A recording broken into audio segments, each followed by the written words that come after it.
Será que a Amazon conseguiu fazer algo digno do legado de Tolkien ou jogou fora uma das maiores oportunidades da história do entretenimento? Essa é a pergunta que fica na cabeça de qualquer pessoa que cresceu lendo O Senhor dos Anéis ou que passou horas dentro dos cinemas assistindo a trilogia de Peter Jackson. E é exatamente o que vou tentar responder aqui, porque Anéis do Poder, especialmente na segunda temporada, é um caso que merece ser analisado com cuidado, não só pelo que errou, mas pelo que esse erro representa num contexto maior. Vamos começar pelo começo, que é onde tudo já deu errado. Quando a Amazon comprou os direitos de produção de uma série baseada na obra de Tolkien em 2017, o investimento foi astronômico. Quase 250 milhões de dólares só pelos direitos, com compromisso de 5 temporadas e orçamentos entre 100 e 150 milhões por temporada. Com esse volume de dinheiro, a expectativa natural era que houvesse um plano sólido, uma visão criativa coerente, uma equipe à altura do material. O que a Amazon fez foi entrevistar mais de 30 roteiristas com ideias completamente diferentes entre si e, no fim, escolheram 2 showrunners estreantes, Patrick McKay e J.D. Payne, que prometeram uma série centrada na Forja dos Anéis do Poder. O problema é que a Forja dos Anéis do Poder não é exatamente uma história que pede para ser contada. Ela aparece como um poema no início de A Sociedade do Anel, ocupa cerca de 20 páginas no Silmarillion e dura menos de 4 minutos na versão do Jackson. Tolkien não desenvolveu esse período com profundidade porque ele não era o coração de sua obra. O coração era outra coisa. A amizade improvável, o bem vencendo o mal, pessoas comuns fazendo coisas extraordinárias. Anéis do Poder foi vendida como uma fanfic estendida, vagamente inspirada na Segunda Era, e é aí que o problema começa, antes mesmo de qualquer cena ser filmada. Tolkien levou 17 anos escrevendo os livros. Peter Jackson e sua equipe passaram anos em produção meticulosa para trazer aquele mundo para a tela. Quando Jackson decidiu criar a trilogia, a intenção era recontar cinematograficamente as palavras de Tolkien. Mesmo com cortes e adições, o que aparecia na tela era reconhecível, era fiel ao espírito. A trilogia do Hobbit se afastou mais, acrescentou demais e foi criticada por isso, mas ao menos tinha um enredo de Tolkien como base. Anéis do Poder não tem essa âncora. É em grande parte invenção dos showrunners, e isso aparece em cada decisão criativa dessa série. Agora, sobre o que a série realmente entrega. A segunda temporada começa da pior forma possível. Dedica os primeiros 20 minutos a um flashback explicando como Sauron foi traído pelo próprio Tenente e acabou renascendo como Halbrand antes de encontrar a Galadriel. Isso é algo que o público já sabe. Não é uma revelação, não é uma virada dramática, é uma recapitulação disfarçada de prólogo, que desperdiça tempo e trata o espectador como alguém que precisa de tudo mastigado. Narrativa básica diz que você não conta o que o público já sabe, a menos que haja um motivo muito bom para isso. Aqui, não tem. E aí vem um dos problemas centrais da série, a forma como ela trata Sauron. Estamos falando de uma entidade quase divina, de poder e influência inimagináveis, capaz de dobrar a vontade de exércitos inteiros. Na série, ele aparece discutindo com algumas dezenas de orcs numa caverna, sendo apunhalado até a morte, virando um limo preto que rola morro abaixo e fica preso nas rodas de uma carroça. Isso não é uma releitura criativa, é uma incompreensão fundamental do que o Sauron representa na mitologia do Tolkien. Ele não é um vilão de série B que precisa convencer subordinados rebeldes. Ele é uma força da natureza, uma corrupção do próprio tecido da realidade. Reduzir isso a cenas de caverna com orcs mal-humorados é, no mínimo, um desperdício colossal. A série quer que o público sinta empatia pelos orcs. Tem literalmente uma cena que o orc implora ao comandante para não ser mandado para a guerra enquanto protege a esposa e o filho. A intenção é humanizar eles, criar uma camada de complexidade moral. O problema é que isso contradiz diretamente o que Tolkien construiu. Orcs não são uma minoria oprimida com vidas privadas e dilemas existenciais. Eles são uma força do mal, instrumentos de destruição, criados para a guerra. Em As Duas Torres, eles são gerados, recebem um capacete e uma espada, e a primeira pergunta é o que devem matar. Tentar criar empatia por eles não é profundidade, é uma distorção do universo que a série deveria estar habitando. Tolkien tinha uma compreensão muito clara da moralidade no seu mundo.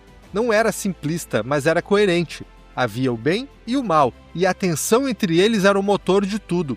Anéis de Poder parece desconfortável com essa clareza moral e tenta modernizar, tornar mais complexa, mas o resultado é uma confusão que não serve nem ao universo do Tolkien, nem a uma narrativa própria.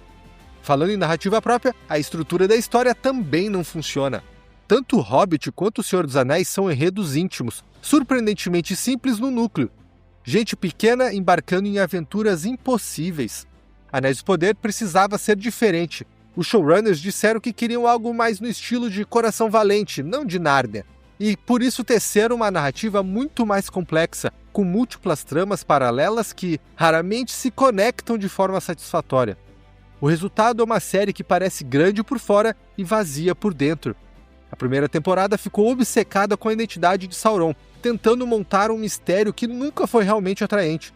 Mesmo quem não percebeu que o Halbrand era o vilão desde o início, a resolução final pareceu fraca e fez a Galadriel parecer completamente incompetente por não ter percebido antes. E esse mistério da identidade, que talvez funcionasse em outro tipo de série, aqui não tem lugar. O Senhor dos Anéis não é Game of Thrones. A intriga política que tentaram colar em cima disso é igualmente equivocada. Na segunda temporada, os showrunners perceberam que a série estava completamente desconectada do universo onde se passa e tentaram voltar aos livros, mas da forma mais superficial possível. Tom Bombadil aparece, e as falas dele numa cena específica são tiradas diretamente do texto original. Mas como Anéis de Poder é mais sombria e austera, Tom não pode ser o espírito alegre e misterioso que é nos livros.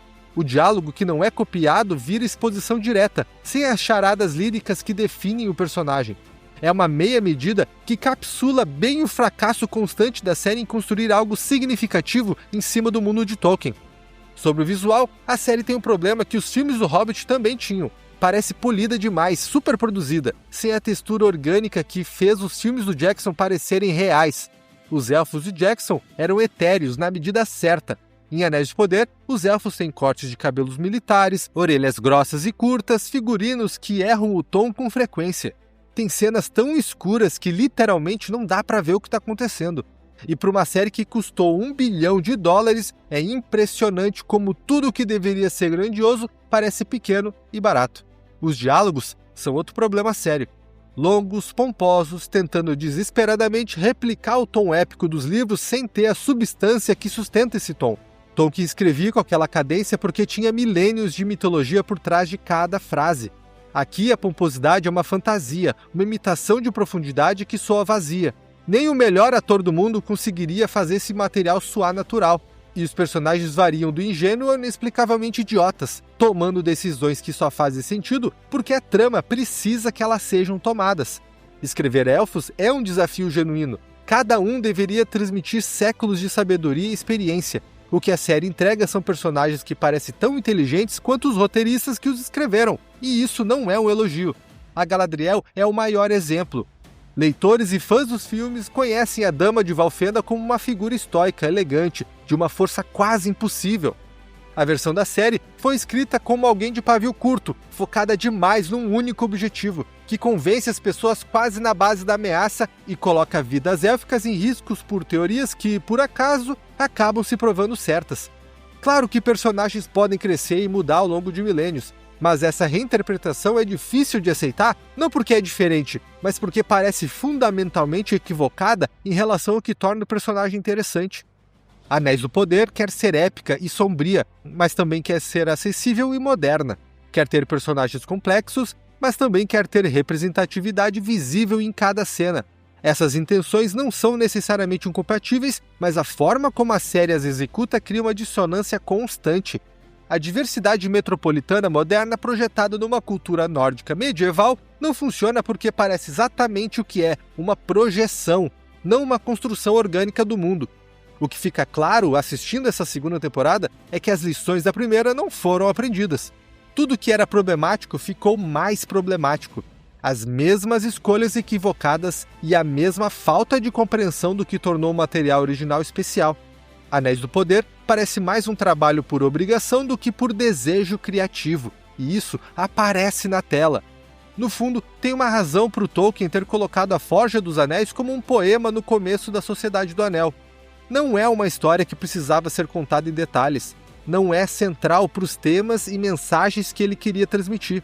E certamente não deveria virar uma série épica de 5 temporadas tentando competir com Game of Thrones.